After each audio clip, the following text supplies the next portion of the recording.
Okay, one more time welcome for those who joining from home and also yang ada di tempat ini. Welcome sekali lagi, saya persilakan anak-anak Sunday School, you can go straight to your classrooms. Ya, haleluya. Saya percaya 2-3 orang berkumpul di dalam nama Yesus, dia hadir di tengah-tengah kita. Amin saudara.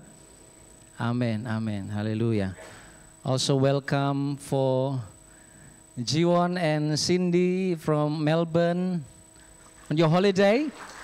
Yeah. Puji Tuhan, ada juga Jesselyn tadi. Ya, welcome juga di sebelah Tante Esther ya, betul ya. Sorry kalau namanya salah. welcome juga. Oke. Pagi hari ini kita akan sama-sama di dalam suasana puasa ya saudara, doa dan puasa. Saudara sudah merasakan lapar mungkin ya dalam 2 minggu terakhir ini, menahan lapar supaya kita bisa merasakan Tuhan lebih lagi. Amin. Oke, saudara 2 hari lagi dunia akan merayakan apa? Bukan Paskah. Valentine's Day, ya, Valentine's Day, 14 of February, hari Valentine dirayakan di seluruh dunia, saudara ya. Ya, 2 hari lagi, saudara. Tapi itu hari kasih sayang. Lebih tepatnya kalau di artikel ditulis romantic love, yang romance, kasih kado, kasih bunga, gitu ya, saudara. Tapi kita juga sedang merayakan kasih. Amin. Kita merayakan kasih Allah di tengah-tengah kita. Ya, yang senantiasa mengikuti hidup kita dan kasih Allah yang mengejar, itu khotbah saya pada pagi hari ini. Kasih Allah mengejarku.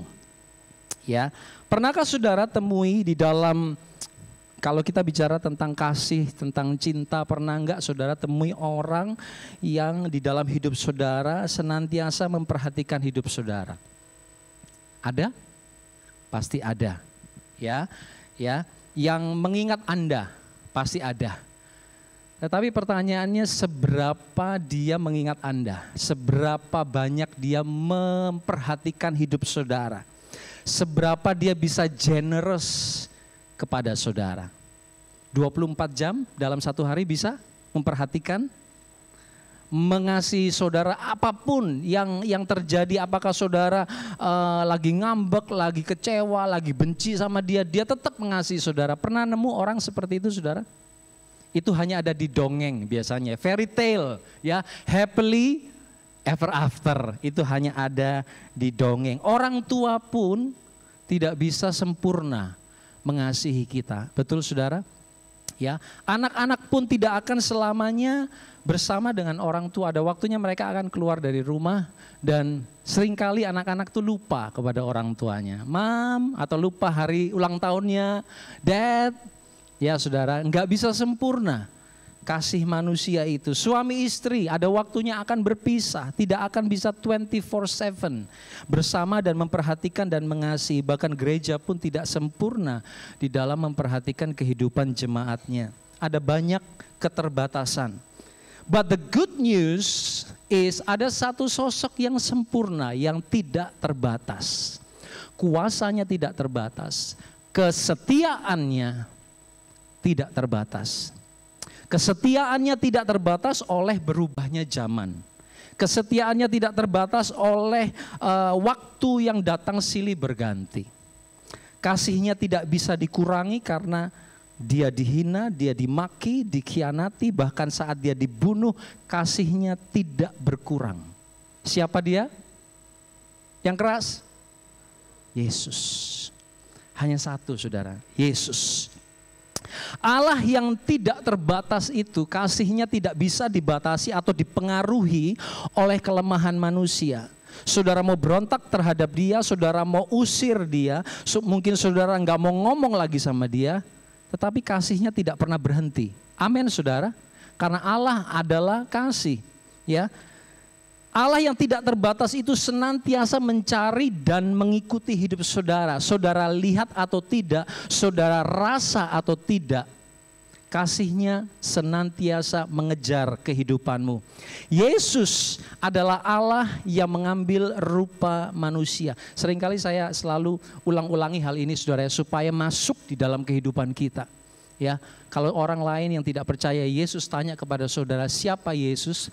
Seperti suatu kali saya pergi ke bank, tellernya tanya kepada saya, tell me about Jesus. Kira-kira saudara bisa enggak jawab dengan singkat dan padat dan jelas? Yesus adalah Allah yang turun di dalam rupa manusia, mengambil rupa manusia. Yesus adalah Allah yang menyatakan dirinya, hadir di dalam darah dan daging. Yesus adalah Allah yang mencari dan mengikuti saudara dan saya. Sebaliknya manusia karena dosa dan kelemahan tidak ada yang peduli. Betul saudara? Tidak ada yang mencari Allah. Roma 3 ayat 11 dikatakan, tidak ada seorang pun yang berakal budi. Tidak ada seorang pun yang mencari Allah. Di dalam satu hari, saudara, berapa banyak saudara dan saya mencari Dia? Gak usah jawab keras-keras, jawab dalam hati. Berapa banyak kita datang dan ngobrol sebentar dengan Dia melalui Roh Kudus yang ada di dalam kita. Ya saudara, kita cek masing-masing. Tidak ada seorang pun yang berakal budi, tidak ada seorang pun yang mencari Allah. Tetapi kasih Allah itu senantiasa hadir di dalam kehidupan saudara dan saya. Amin saudara? Amin. Sepanjang catatan sejarah kalau saudara baca ya, selama bertahun-tahun saudara baca Alkitab. Dari awal sampai akhir selalu saudara akan temukan kesetiaan Allah, selalu saudara akan temukan kasih Allah itu senantiasa mencari dan mengikuti umatnya. Ya, kalau kita lihat Abraham, Ishak dan Yakub, Allah berjanji kepada Abraham, kemudian dia punya anak Ishak, dia teguhkan kembali perjanjian Abraham bapaknya kepada Ishak. Ishak punya anak namanya Yakub, dia teguhkan kembali perjanjian yang diberikan kepada Abraham, Ishak kepada Yakub. Terus dari zaman ke zaman Allah itu mengikuti umatnya. Umat Israel berulang-ulang Allah berulang-ulang dia menyatakan kasih-Nya kepada bangsa ini melalui pemeliharaan, mujizat-mujizat di padang gurun. Saudara, kita ingat ya, pembelaan Allah dari musuh-musuh. Ya, Ulangan 7 ayat 9 berkata seperti ini, mungkin gak ada di layar. Dikatakan seperti ini, sebab itu haruslah kau ketahui bahwa Tuhan Allahmu, Dialah Allah yang setia, yang memegang perjanjian dan kasih setianya terhadap orang yang kasih kepadanya dan berpegang pada perintahnya sampai kepada beribu-ribu keturunan. Berapa saudara? Beribu-ribu keturunan. Tetapi apa respon bangsa Israel? Bilangan 16 ayat 13 sampai 14. Mereka pada waktu mereka keluar dari Mesir ya, menghadapi begitu banyak tantangan di padang gurun, ini yang mereka katakan. Sungguh engkau tidak membawa kami ke negeri yang berlimpah-limpah susu dan madunya, ataupun memberikan kepada kami ladang-ladang dan kebun-kebun anggur sebagai milik pusaka. Yang mereka tunggu dan mereka minta itu hanya materi, saudara. Kemudian Allah melalui Nabi Maleaki juga berkata, mengingatkan bangsanya akan kasih-Nya. Maleaki 1 ayat 2 berkata, aku mengasihi kamu. Tetapi mereka berkata, dengan cara bagaimanakah engkau mengasihi kami? Seringkali itu pertanyaan dalam pikiran kita, gimana Tuhan? Aku lagi dalam kebutuhan, aku berdoa, tetapi kok jawaban enggak kunjung datang. Mana kasih-Mu? Sama, perkataan kita mungkin sama seperti bangsa Israel. Ya, tetapi Tuhan di dalam kesetiaannya, Allah di dalam kesetiaannya selalu ingin berkata, I love you, I am with you, I love you, I am with you. Begitu juga melalui Yeremia. Lagi berapa tahun kemudian ada nabi yang diutus oleh Tuhan untuk memimpin bangsa Israel. Yeremia 31 ayat 3 berkata seperti ini. Dari jauh Tuhan menampakkan dirinya. Aku mengasihi engkau dengan kasih yang kekal. Sebab itu aku melanjutkan kasih setiaku kepadamu. Ya saudara, kekal. Kekal itu apa saudara? Tidak ada berhentinya, senantiasa. Dan Allah senantiasa mengutus nabi-nabinya untuk mengasihi umatnya. Yeremia 7 ayat 25-26 dikatakan, dari sejak waktu nenek moyangmu keluar dari tanah Mesir sampai waktu ini, aku mengutus kepada mereka hamba-hambaku, para nabi hari demi hari terus menerus, tetapi mereka tidak mau mendengarkan kepadaku dan tidak mau memberi perhatian. Bahkan mereka menegarkan tengkuknya, berbuat lebih jahat dari nenek moyang mereka.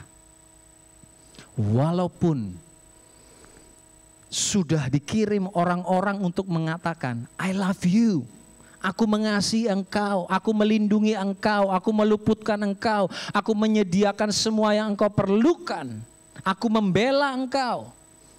Toh bangsa Israel, bangsa yang tegar tengkuk itu, ya saudara, berkata seperti itu. Bahkan Yesus turun ke dalam dunia untuk mengatakan apa?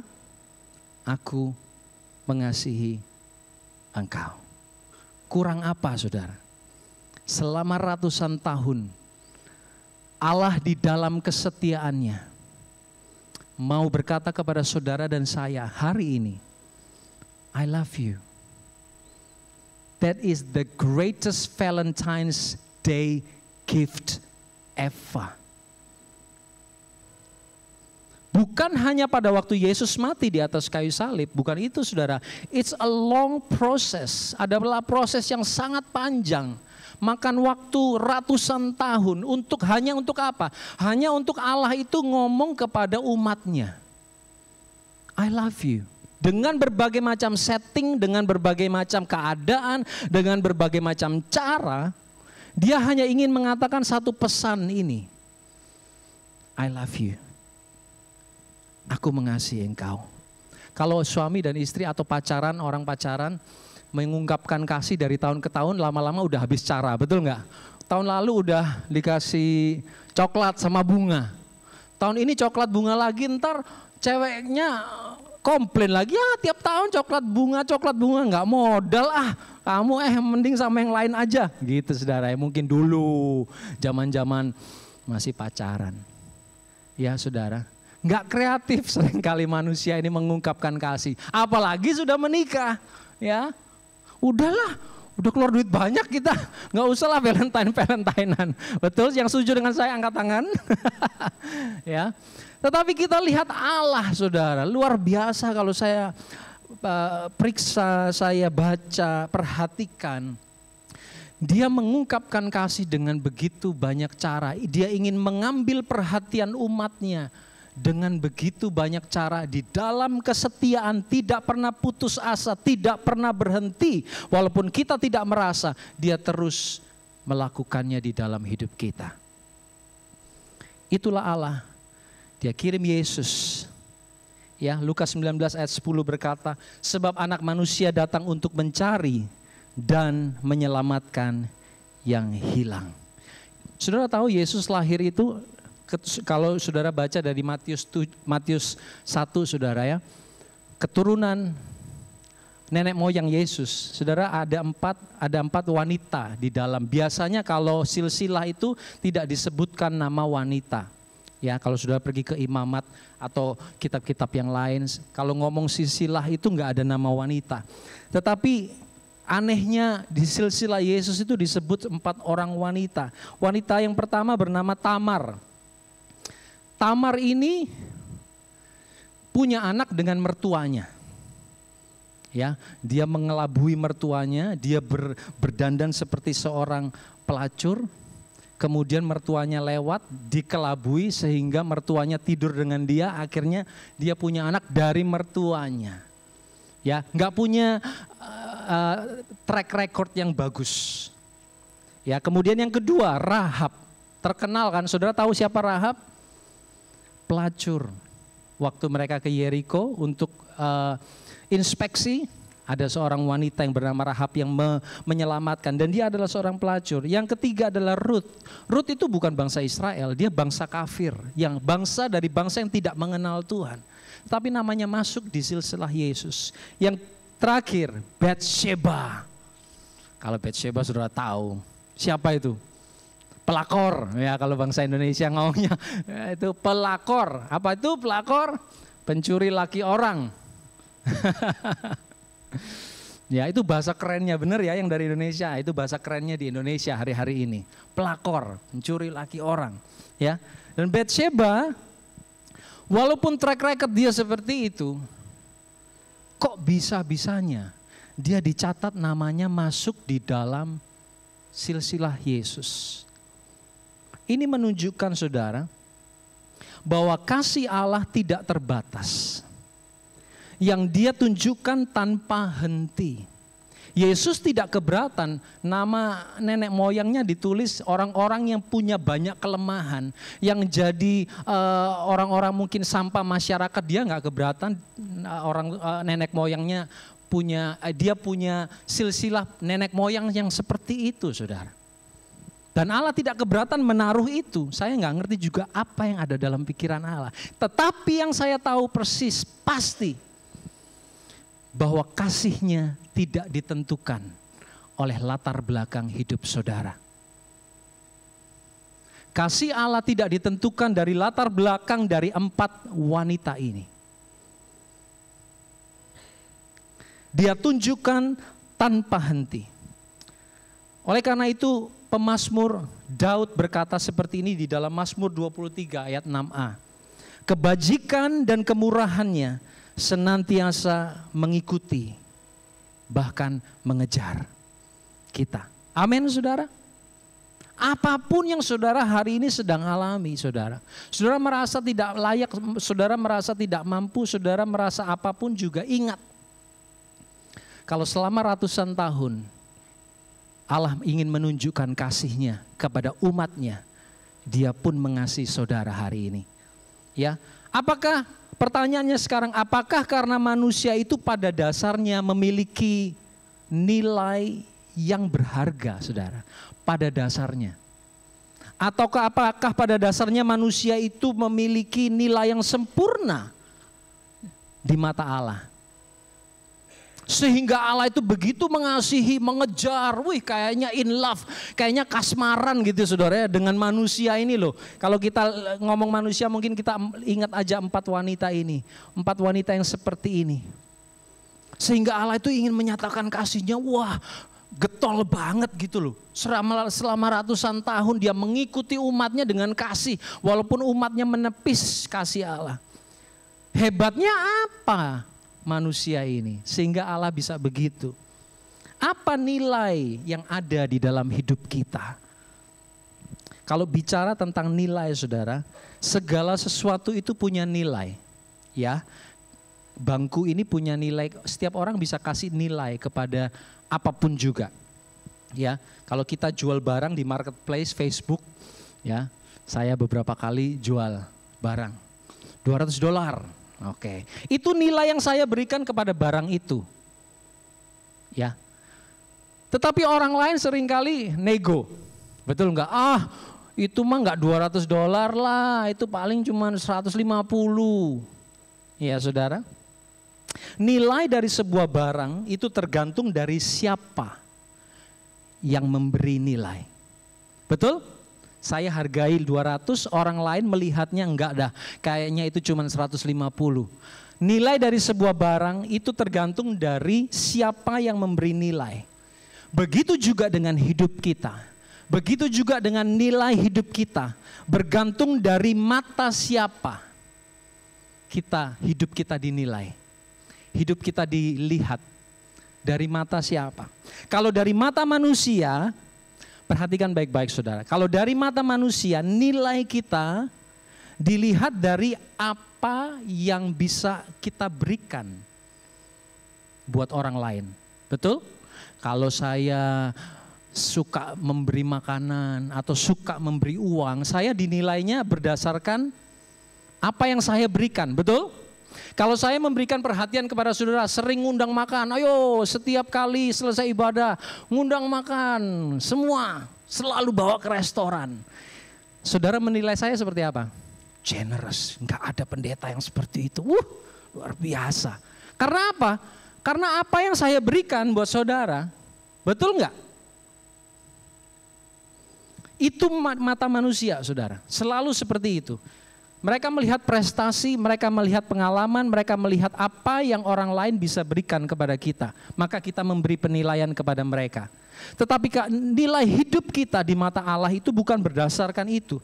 Nilai kita di hadapan Allah dilihat dari berapa harga yang Dia bayar untuk menebus saudara dan saya di atas kayu salib. Bukan berdasarkan apa yang saudara bisa beri kepada Dia. Nilai hidup saudara dan saya di mata Allah berdasarkan harga yang Dia bayar di atas kayu salib untuk mendapatkan saudara dan saya. Harga saudara itu berapa? Seharga anak tunggal Allah yang dikatakan my beloved son. Itu harga saudara dan saya. Yang kukasihi, harganya setara, saudara. Saudara kalau beli barang, saudara kasih $500, saudara kan nggak mau dapat barang rusak, betul? Pasti refund. Karena barang itu saudara nilai lebih rendah, benar nggak? Rugi, saudara nggak mau rugi. Begitu juga bagi Allah. Harga yang Dia beli untuk mendapatkan saudara dan saya itu nggak murah, saudara. Seharga anaknya yang tunggal. Sedemikianlah hebatnya, sedemikianlah berharganya nilai hidupmu di mata Allah. Oleh karena itu seringkali kalau kita take this life for granted, sayang banget ya saudara. Karena nilai kita diukur tuh sangat tinggi. Anda dibayar dengan harga yang mahal. Nilai Anda dan saya adalah seharga nilai anaknya yang tunggal. Oleh karena itu, yang ingin saya katakan kepada saudara pagi hari ini, kasih Allah itu terlalu luar biasa. Mari kita di bulan puasa ini, kita banyak merenungkan saudara kasih Allah di dalam hidup kita. Sehingga otak manusia ini nggak bisa ngerti. Saudara bisa ngerti? Seringkali kenapa kita take this for granted? Because we can't understand. Kenapa ada orang yang seperti ini? Tidak pernah kita temukan satu pribadi di bumi ini yang seperti itu kasihnya. Betul? Sehingga kita seringkali nggak bisa ngerti. Oleh karena itu Paulus di dalam Efesus 3 ayat 18 ayat 19 dia berkata, dia berdoa seperti ini. Aku berdoa supaya kamu dapat memahami betapa lebarnya dan panjangnya dan tingginya dan dalamnya kasih Kristus yang dapat mengenal kasih itu sekalipun apa? Ia melampaui segala pengetahuan. Kasih Kristus ini saudara enggak masuk di akal. Makanya orang seringkali gagal paham. Wah bahasa Indonesianya gitu. Enggak ngerti kok bisa ya. It's too good to be true. Enggak mungkin. Oleh karena itu Paulus berdoa. Aku berdoa supaya kamu paham. Supaya kamu mengenal kasih itu. Untuk bisa mengasihi Tuhan kita perlu berdoa, Bapak Ibu Saudara sekalian. Makanya kita harus terus datang mendekat kepada Tuhan every single time. Seperti seringkali Tante Jasmine selalu berkata, untuk bisa mengasihi Tuhan, merasakan kasih Tuhan, kita harus minta kepada Dia. Kita harus datang kepada Dia seperti doa Paulus, supaya aku ngerti Tuhan, supaya aku paham. Kalau hanya sekedar sambil lalu saudara, nggak mungkin bisa. Gak akan bisa saudara, dengan kekuatan kita sendiri, bukan dengan pertolongan Roh Kudus, gak akan bisa, gak mungkin. Trust me. Karena seringkali kita diperlakukan di mata manusia, kita dinilai sangat rendah. Kamu punya apa? kamu punya guna apa buat saya? Betul? Udah gak ada guna mungkin, udah gak bekerja mungkin. Gak ada guna. Itu manusia. Kamu bisa pelayanan apa? Biasa-biasa aja. Ya, yang lain adalah yang lebih banyak lagi ngantri. Betul saudara? Itu manusia. Makanya seringkali kita merasa gak mampu, kita merasa tidak berharga. Karena apa? Karena rasa berharga kita bukan di dalam kasih Kristus. Makanya orang yang tidak hidup di dalam kasih Allah, yang tidak bersandar, lengket, melekat dengan kasih Allah, mereka akan mencari rasa berharga dari orang lain. Kalau mereka tidak dapatkan, tidak bisa ngerti, tidak bisa paham, tidak bisa dapat kasih Allah di dalam hidup mereka, rasa berharga itu di dalam hidup mereka, otomatis ada yang kosong. Dan mereka cari itu dari dunia ini. Sekali lagi ya saudara, saya ulangi, karena ini sangat penting. Kalau seseorang tidak dikuasai oleh kasih Allah, dia tidak paham, dia tidak mengalami, dia take it for granted, dia percaya Yesus, dia ikut Yesus, tetapi kasih Allah itu tidak melekat di dalam hidupnya. Sehingga dia tidak punya rasa harga diri, tidak punya rasa berharga, tidak happy hidupnya. Otomatis pada detik itu juga, dia akan cari rasa berharga dari tempat lain. Mengejar pujian, mengejar penghargaan manusia, mengejar follower, contohnya, atau subscriber, atau ini apa? Likes. Itu yang di Indonesia banyak itu saudara. Saling menjatuhkan satu sama lain di sosial media supaya pamornya naik, diikuti orang. Saudara ngerti maksud saya? Kayak saudara nggak ngikutin di Indonesia aja Kayaknya so holy, saya yang not holy ya, mengikuti perkembangan di Indonesia. Saudara, so mean. Hari-hari ini saudara, sosial media dipakai. Menjatuhkan satu sama lain, supaya apa? Supaya dia dipuji, supaya dia diikutin. Nggak peduli, dia menjelek-jelekan dirinya, nggak peduli. Yang penting orang tahu dia. Why? Dia cari rasa berharga. Dipuji lewat modifikasi fisik, mungkin fisiknya dimodifikasi seperti mobil, dimodifikasi ya saudara, didempul sana dempul sini, dipermak sana permak sini saudara ya. Modifikasi perilaku juga bisa. Dengan cara apa? Belajar lebih ramah, belajar jadi lucu supaya disukai orang, diundang orang. Bahkan yang lucu-lucu itu disuruh khotbah supaya meriah gerejanya. Why, saudara? Kenapa begitu banyak orang mau pamer kekayaan, mengejar hidup yang bergengsi? Semua itu dilakukan untuk merasa berharga. Amin, saudara. Kalau kita mungkin bukan seperti itu, level kita mungkin mereka terlalu tinggi mungkin ya, tapi kita bisa lewat pekerjaan. Kita ingin rasa berharga, prestasi, apapun, bahkan pegang mikrofon pun bisa orang merasa, aku kepengen merasa berharga, dipuji orang. Kenapa? Karena tidak dapat rasa berharga dari kasih Allah. Bayangkan, Allah yang ratusan tahun sejak zaman dahulu selalu mengikuti hidup saudara. Tapi saudara dan saya tidak izinkan dia menguasai hidup kita, sehingga kita kehilangan rasa berharga itu, lalu kita cari rasa berharga itu dari dunia. Sehingga banyak orang menjadi emosinya gak stabil, sensitif dengan apa kata orang. Gak usah apa kata orang, lirikan orang aja dia udah sensitif saudara.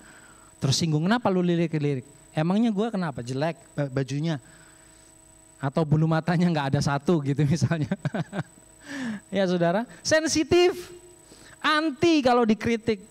Sulit menerima opini orang lain. Karena apa? Karena dia merasa kalau orang kasih opini itu menyerang. Kalau orang itu menyerang, berarti aku tidak berharga dong. Merasa paling benar, pendapat orang dirasa sebagai serangan sehingga mudah khawatir, mudah takut, mudah marah, mudah kesel, akhirnya mudah depresi. Hari-hari ini di Australia begitu banyak orang yang sedang dilanda anxiety, depression and anxiety. Dan itu bisa menuju kepada bunuh diri. Why? Karena rasa berharga itu tidak ada di dalam hati mereka. Mereka mengejar sesuatu yang dari dunia ini untuk menutupi rasa berharga yang hanya bisa diberikan oleh Yesus, oleh Allah. Seorang lawyer tahu, pengacara. Saudara, saya dapat ilustrasinya dari VV. Seorang pengacara hebat terkenal, saudara. Banyak mukanya tampil di layar-layar Indonesia, bahkan punya talk show tersendiri, saudara ya. Di dalam postingannya dia berkata seperti ini, saudara. Pengacara hebat, saya nggak perlu ngomong namanya, ntar saya kena defamation lagi ya. Ntar di Indonesia untung saya bukan di Indonesia sekarang. Dia berkata seperti ini di mobil, dia lagi selfie, lagi syuting. Saya sudah cari itu namanya kebahagiaan. Di mana toh itu kebahagiaan? Lagi di Bali hari ini katanya begitu ya, saudara. Tadi malam baru dari klub semalaman pesta pora. Ada wanita-wanita cantik di sekeliling saya, dia bilang begitu. Lesung pipitnya, putih kulitnya, tetapi kenapa saya tidak bahagia? Apa saya harus tinggal di Bali untuk belajar agama dari Bali? Atau saya harus ke Bangkok untuk belajar mendalami agama di Bangkok? Pusing saya. Di mana kebahagiaan itu? Padahal dia punya cincinnya, banyak, saudara. Tapi itu tidak membuat bahagia. Pamor tidak membuat dia bahagia, terkenal tidak membuat dia bahagia. Tidak ada rasa cukup, tidak ada rasa berharga, enough. Kosong.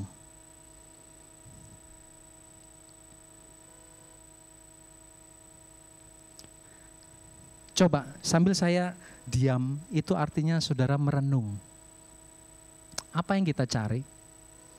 Apakah yang kita cari di hidup ini hanya untuk memuaskan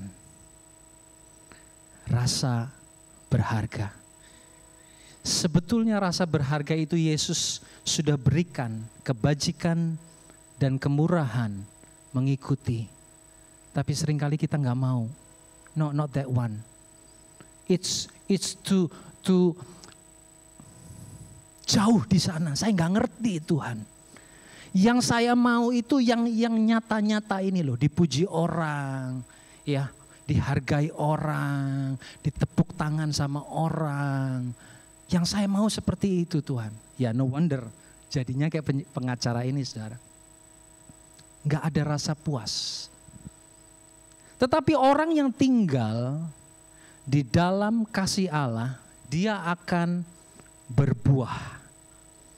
Yohanes 15 ayat 5b berkata, barang siapa tinggal di dalam aku dan aku di dalam dia, ia berbuah banyak.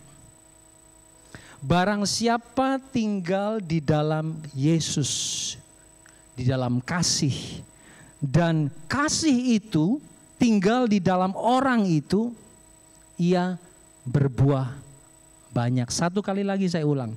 Sambil saudara baca, saudara renungkan.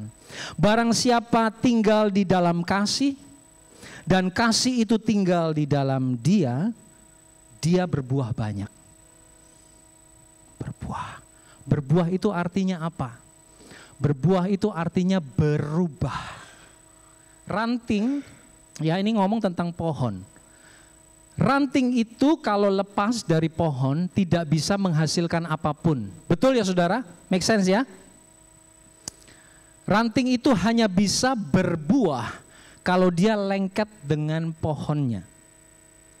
Untuk dia berbuah, dia harus lengket dan ada proses perubahan.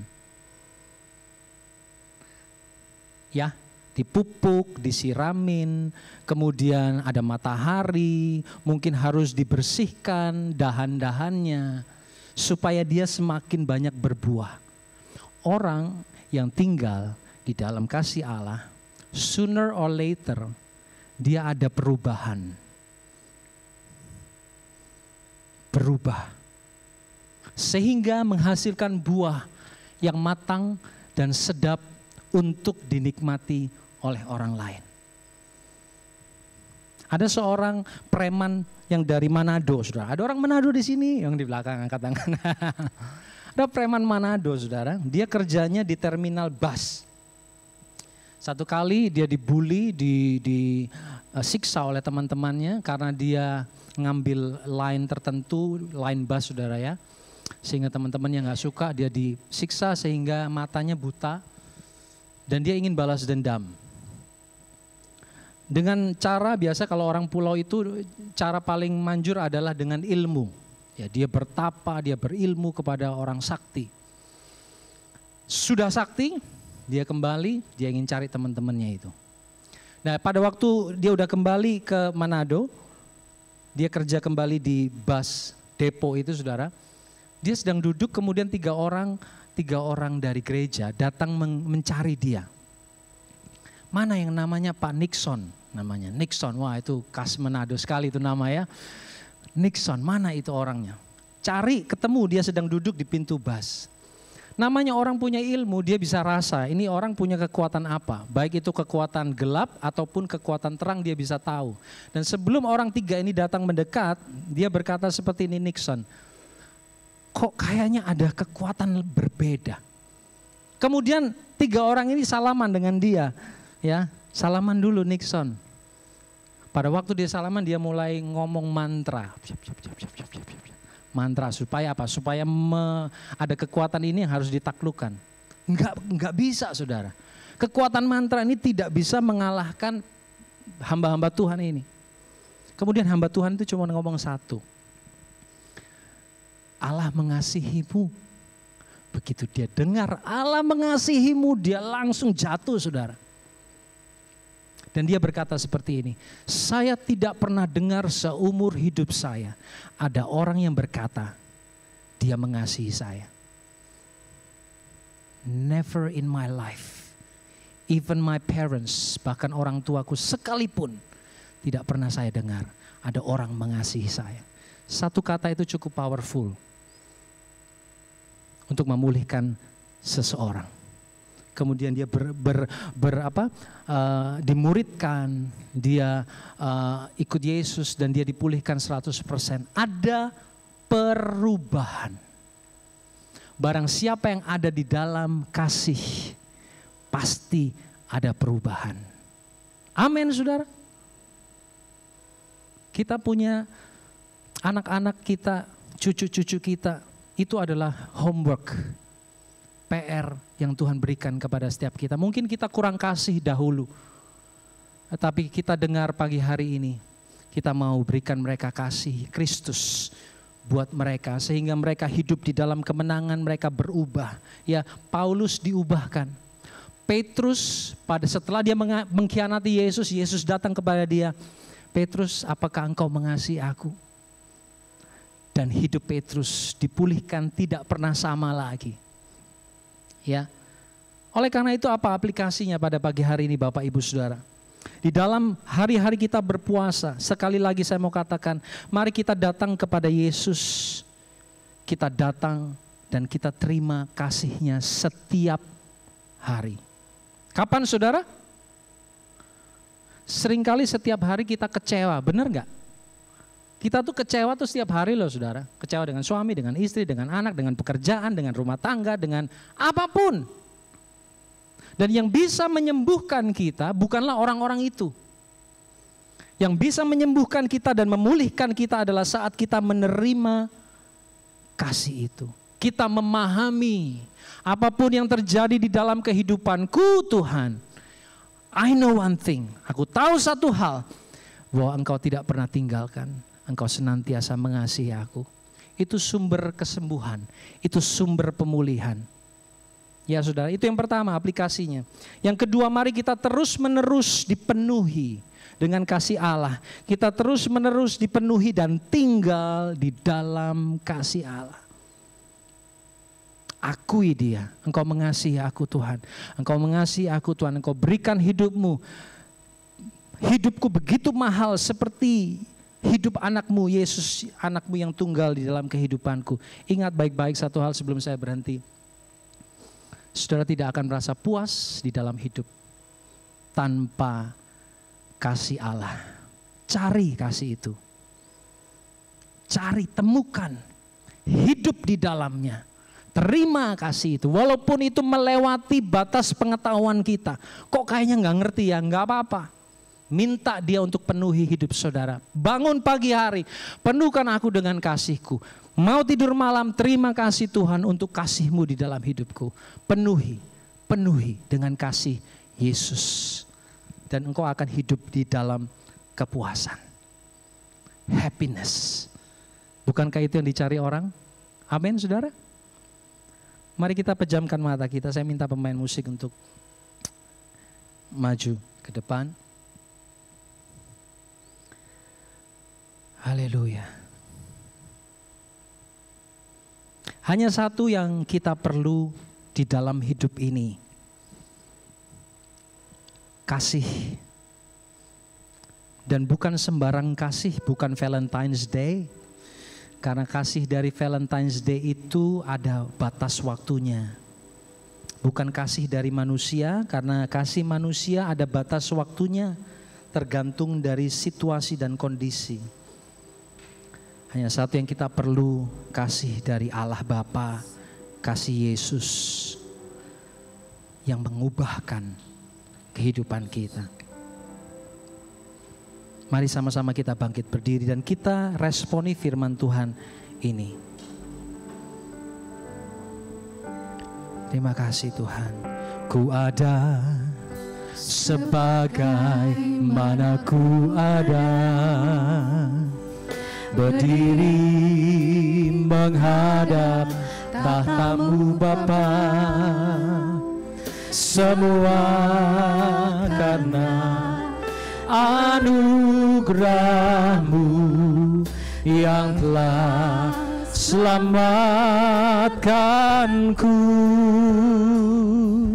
Ku hidup dalam segala kelimpahan, ku layak untuk melayani. Bukan karena engkau hebat, tapi karena anugerah. Semua karena anugerah-Mu tercurah bagiku.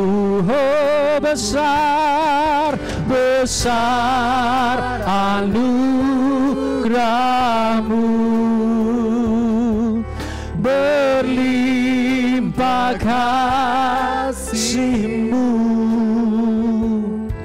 Semakin hari semakin bertambah besar anugerah-Mu.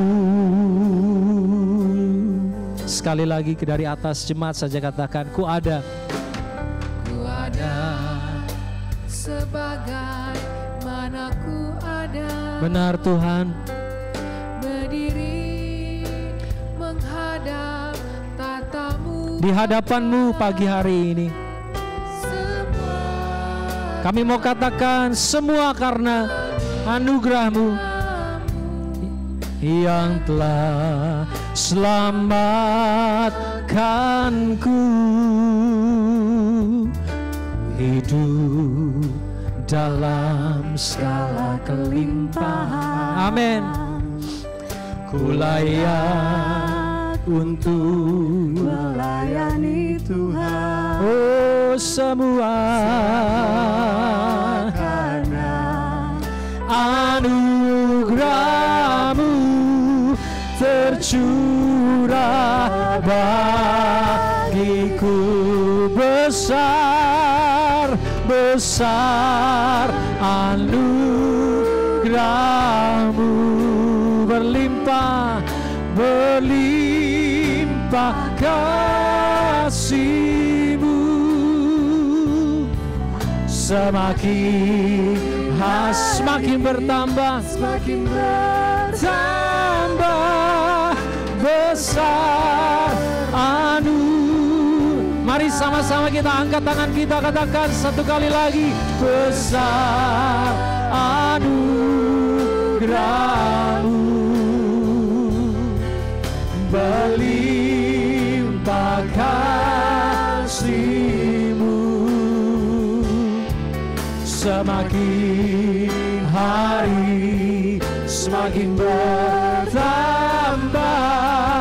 besar anugerah, semakin hari semakin bertambah, semakin hari semakin bertambah besar anugerah-Mu. Jemaat katakan, semakin hari semakin bertambah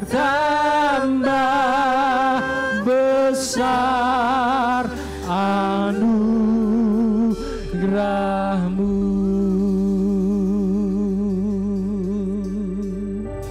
Dia tidak pernah lepaskan hidupmu. Engkau ada di dalam hatinya, engkau ada di dalam pikirannya. Allah yang sudah pernah bekerja ribuan tahun yang lalu di dalam hidup umat Israel, Allah yang sama senantiasa melanjutkan pekerjaannya di dalam hidup saudara dan saya. Terima kebenaran itu. Kasih-Nya tetap sama dahulu, sekarang, sampai selama-lamanya. Terima kebenaran itu di dalam nama Tuhan Yesus. Buat kami mengerti Tuhan, buat kami mengenal dan mengerti, memahami betapa besarnya kasih-Mu di dalam hidup setiap kami. Kami tidak bisa hidup di luar kasih Allah. Oleh karena itu pagi hari ini penuhkan setiap kami di dalam kasih Yesus. Penuhkan setiap kami Tuhan melimpah dengan kasih-Mu, sehingga kami bisa hidup dari satu kemenangan kepada kemenangan yang lain.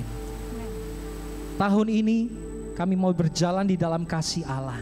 Tahun ini kami mau mengakui kasih Allah di dalam hidup kami. Tahun ini kami akan merasakan, mengalami kasih-Mu besar di dalam kehidupan kami Tuhan.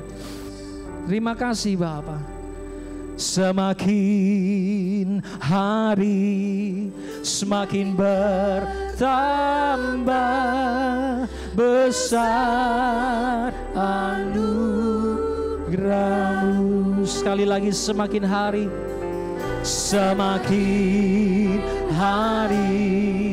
semakin bertambah besar anugerah-Mu. Beri tepuk tangan, sorak-sorai pujian bagi nama Yesus. Haleluya, haleluya. Yang terima katakan amin. Silakan saudara duduk.